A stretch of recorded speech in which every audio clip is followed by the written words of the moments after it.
Welcome to SS TV5 ప్రేక్షకులకు నమస్కారం. కామారెడ్డి జిల్లాలో వరద ప్రభావిత ప్రాంతాలను రాష్ట్ర మహిళా శిశు సంక్షేమ శాఖ మంత్రి సీతక్క పరిశీలించారు. ఈ పర్యటనలో ప్రభుత్వ సలహాదారు మహమ్మద్ అలీ షబీర్, జైరాబాద్ ఎంపీ సురేష్ శెట్కర్ కూడా పాల్గొన్నారు. వర్షాల కారణంగా రహదారులు కోతకు గురైన పరిస్థితులను, లోతట్టు గ్రామాల్లో ముంపును మంత్రి స్వయంగా పరిశీలించారు.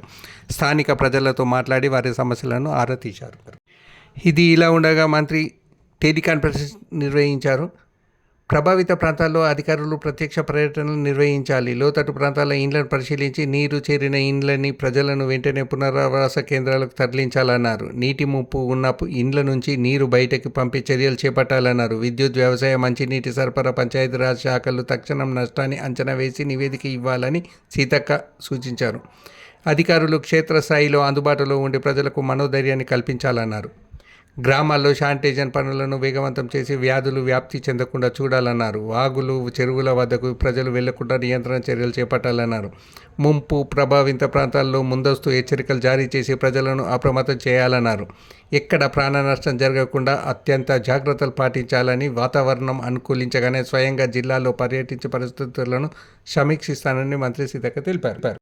ఈలోపు మీరు వీలైనంత వరకు మన టీమ్స్ అందరు ఎక్కడ వాళ్ళక్కడ ఏ మండలాల్లో అయితే బాగా డ్యామేజ్ ఉందో అక్కడికి వెళ్ళి ఆ టీమ్స్ అన్ని కూడా ఇళ్లలో నీళ్లు ఉంటే జెసిపీలు పెట్టి బయటికి డైవర్ట్ చేయడము, తర్వాత వాళ్ళ ఇల్లు పచ్చిగుండి లేదా బాగా ఏమైనా ఇళ్ళ నష్టం జరిగి ఉంటే కొంత వాళ్ళకు మనోధైర్యం చేయడం, తర్వాత బయటికి రాకుండా ఏది వాగుల దగ్గర అట్లనే ఇరిగేషన్ వాళ్ళు కూడా అలర్ట్గా ఉండమని చెప్పాలి. ఎక్కడెక్కడ చెరువులు ఉన్నాయి, ఎక్కడెక్కడ వాగులు ఉన్నాయి, చెరువులు ఏమైనా డ్యామేజ్ అవుతాయా, ఎట్లా ఉంది చూసుకొని ఆ కింద చెరువుల కింద ఉన్నటువంటి పబ్లిక్ను కూడా అలర్ట్ చేయడం, అక్కడ నుంచి షిఫ్ట్ చేసుకోవడం, తర్వాత అందరు అధికారులు వాయిస్ రికార్డ్ చేసి ఆ మండలాల్లో అన్ని గ్రామాలకు చేరేటట్టుగా, తడిసిన ఇళ్లలో ఉండద్దు. అదేవిధంగా కరెంట్ పోల్స్ కూడా, ఎలక్ట్రిసిటీ వాళ్ళు కూడా అలర్ట్గా ఉండాలి.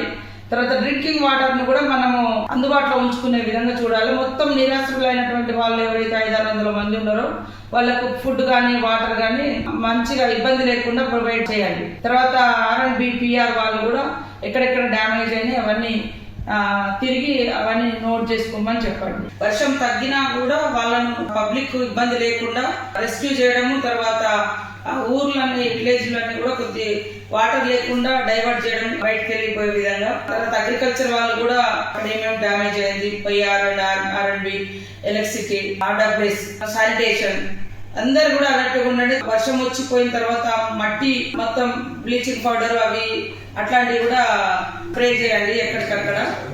మేము అక్కడికి వచ్చిన తర్వాత ఓన్లీ డిస్ట్రిక్ట్ ఆఫీసర్స్ అందుబాటులో ఉండండి, మిగతా వాళ్ళందరూ గ్రౌండ్ లో ఉండండి ఎక్కడ వాళ్ళు అక్కడ.